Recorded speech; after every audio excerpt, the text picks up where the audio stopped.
তরুণ প্রজন্মের উচ্চশিক্ষা ও গবেষণার জন্য ৫,০০০ কোটি টাকার তহবিল করা হবে বলে জানিয়েছেন প্রধানমন্ত্রী শেখ হাসিনা। দুপুরে প্রধানমন্ত্রীর কার্যালয়ে ফেলোশিপ প্রদান অনুষ্ঠানে তিনি একথা জানান। এখন জন্ম সনদ দিয়ে খোলো বিকাশ স্টুডেন্ট অ্যাকাউন্ট, নিজের বিকাশ নিজে কর। প্রধানমন্ত্রী বলেন, গবেষণার জন্য আওয়ামী লীগ সরকার ফেলোশিপ প্রদান শুরু করলেও বিএনপি তা বন্ধ করে দিয়েছিল। এ কারণে অনেকের গবেষণা অসমাপ্ত থেকে যায়। ভবিষ্যতে কেউ যেন প্রধানমন্ত্রী ফেলোশিপ অ্যাওয়ার্ড বাতিল করতে না পারে, সেজন্য ট্রাস্টের আওতায় আনা হবে।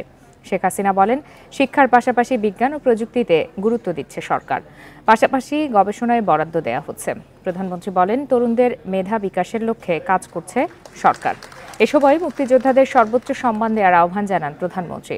বলেন, বিভিন্ন সময় মুক্তিযোদ্ধাদের অসম্মান এবং সুযোগ সুবিধা থেকে বঞ্চিত করা হয়েছে। সব সময় তাদের যথাযথ সম্মান নিশ্চিতে কাজ করছে আওয়ামী লীগ।